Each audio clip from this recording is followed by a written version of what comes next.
Addition launch করবো এখানে 200 বছরের এডিশন যেটা, সেটা অশোক বিশ্বনাথন সেটা নিয়ে কিছু বলবেন, কেন উনি একজন কন্ট্রিবিউটার্স, বহু বছর ধরে আমাদের সঙ্গে জড়িত, এবং বাউল চর্চা নিয়েও আমার বাউল চর্চা নিয়েও জড়িত, ও জানেন আর কি, জ্ঞাত। আমি ওইটা ওপেনিং করে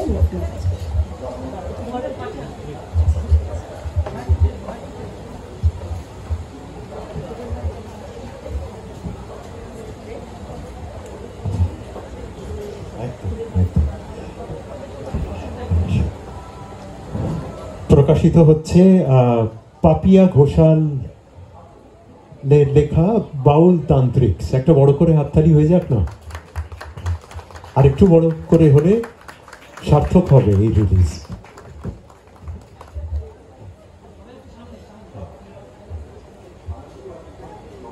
অনেক কিছু ইনফরমেশন এতে আছে, এবং পাপিয়া বোন যখনই কোনো কাজ করেন অসাধারণ কাজ করেন, আপনারা নতুন করে আর বলতে হবে না, আমরা সবাই জানি। এবং এই বইটিও আমাদের বিশাল প্রাপ্তি নতুন বছরে আমার মনে হয়। ধন্যবাদ মল্লারকে। আমি অবন্তীকে একটু ছোট্ট করে একটু বলতে বলছি। অবন্তী আমাকে নিয়ে অনেকগুলো কাজ করেছেন, ওর একটা রেডিও চ্যানেলের producer, Sri Avanti Child Actor Producer in the UK, one of the most popular channels in the UK. তো ও ছোট করে একটু বলবে, তারপর আমি অশোকের দিকে যাব। অনেক ধন্যবাদ পাপিয়াদি আমাকে আজকে স্টেজে তোমার সঙ্গে রাখার জন্য।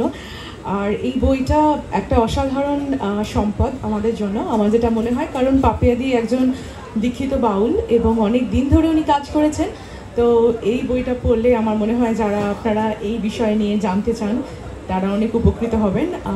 খুব ভালো লাগলো আমি আজকে এখানে থাকতে পেরে। আমি লন্ডন মিসলিনির যে আমাদের লেটেস্ট এডিশন, ওটা আমি একটু নিয়ে আসছি, অশোক ইনগরেশন করে তারপরে কিছু।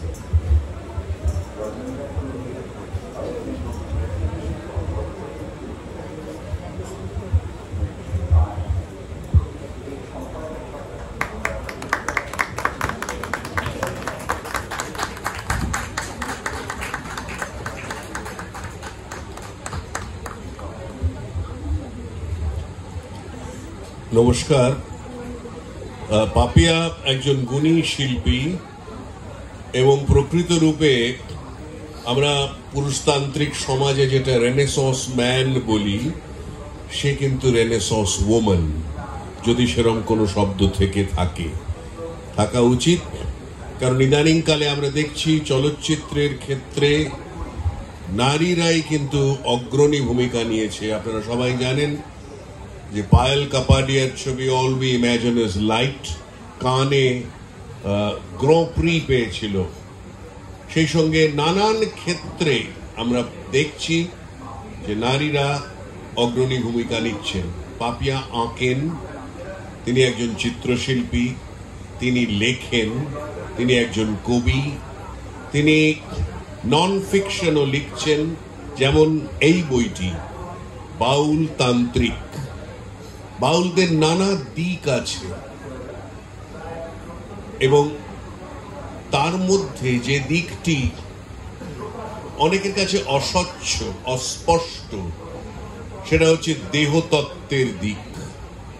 কিন্তু পাপিয়া গবেষণার মাধ্যমে এবং বাউল সংসর্গ করে এবং একটি চলচ্চিত্র কসমিক সেক্সে অভিনয় করে বাউলদের সম্পর্কে সম্যক জ্ঞান না হলেও বেশ অনেকটা জ্ঞান অর্জন করে সেটা লিপিবদ্ধ করতে পেরেছেন। সেই সব অস্বচ্ছ যে জায়গাগুলো নিয়ে সমরেশ বসু পূর্বে লিখেছিলেন এবং সেটা আমরা পড়েছিলাম, সেইগুলো নিয়ে নানান বিতর্কিত জায়গা উনি আলোকপাত করতে পেরেছিলেন, যার জন্যে আমরা কৃতজ্ঞ পাপিয়ার কাছে। পাপিয়া একজন অভিনেত্রীও বটে এবং পাপিয়া যে কাগজটির এখন প্রকাশক, তিনি মালকিনও বটে এবং সম্পাদকও।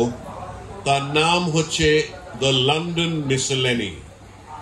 The London Miscellany is a traditional journal with a 200-year history, and it brought out from the United Kingdom, from London, and Papia is now based in the United Kingdom along with the Czech Republic. But in this magazine, articles by people from all over the world, by scholars, by artists, by mavericks, are featured. There's poetry, there's non-fiction, there's fiction, and there are diagrams and illustrations. And I have been associated with this magazine for quite a few years, ever since Papia was involved. I think it's a great achievement to become the editor and publisher of a magazine like this. I think a big hand is deserved, so far as Papia is concerned, for bringing out the London Miscellany. My best wishes to Papia. May she prosper and may more such programs happen. My thanks to the Book Fair authorities, to everyone who is associated here, to Mondar for his brilliant anchoring of this program. He himself is a musical genius, coming from a great family with an extremely famous father. I am honored to be here among all those. I thank you all and wish you all the best. Good evening. Thank you. Can we all have a huge hand for Ashok Vishwanathan, please? অসাধারণ অসাধারণ, পুরো একটা ছবি পেয়ে গেলাম আমরা। আর আরেকটা কথা আমার মনে হয় যে কোনো শিল্পী যদি সঙ্গীতের ওপর বা যারা সঙ্গীত শিল্পী তাদের ওপর কোনো বই লেখেন, সেটা একটা অন্য মাত্রায় পৌঁছে যায়। আর আমাদের প্রাপ্তির করপুরটা আরও যেন প্রাপ্তির তে ভরে ওঠে, এটা আমার মনে হয়। আমার মনে হয় এটা আপনারাও সহমত হবেন এর সঙ্গে। Thank you, Mollar, Ashok, Avanti. Dipanjan is a great sitarist. ওর আরেকটি পরিচয়, সেটা হলো যে পোয়েট, কবি কালীকৃষ্ণ গুহর উনি সুপুত্র বটেন, এবং সেটা হয়তো অনেকে জানেন না, কিন্তু দীপাঞ্জন যখন খুব ছোট তখন থেকে আমি ওকে চিনি, এবং এখনও ভীষণ সারা পৃথিবীতে ঘুরে বেড়াচ্ছে সে তার নিয়ে। আর আমাদের মণিমালা ঘোষ একজন অ্যাডভোকেট, বাসু রয়, মণিমালা দেই বাসু, উনি একজন অ্যাডভোকেট, হাইকোর্টের লয়ার, এবং উনি খুব সুন্দর একজন আর্টিস্ট, এবং উনি ওনার এক্সিবিশন আমি কিউরেট করেছি লন্ডনে, আশা করি আবার করব। থ্যাংক ইউ ভেরি মাচ আপনাদের সবাইকে এখানে রাখার জন্য। আর যারা কন্ট্রিবিউটার্স ছিলেন ম্যাগাজিনের, রাজশ্রী এসছে, যেমন অনেককেই চিনি, কিন্তু আমি আর আলাদা করে সবাইকে ডাকছি না, কিন্তু সবাইকে ধন্যবাদ এখানে আসার জন্য, থ্যাংক ইউ। আর স্বপন রুদ্র পালকেও ধন্যবাদ, উনি টাইমসে ছিলেন আগে, অনেক ছবি আর ভিডিও তুলেছেন, আশা করি পাবো। Wish you best of journey Papiya. Thank you. দেবাশিসকে দিচ্ছি সুররঞ্জন ভারতীর তরফ থেকে। দেবাশিস, প্রীতম, শান্তনু, সবাইকে ধন্যবাদ। আমাদের আজকের যে বইগুলোর আনুষ্ঠানিক উদ্বোধন করা হলো,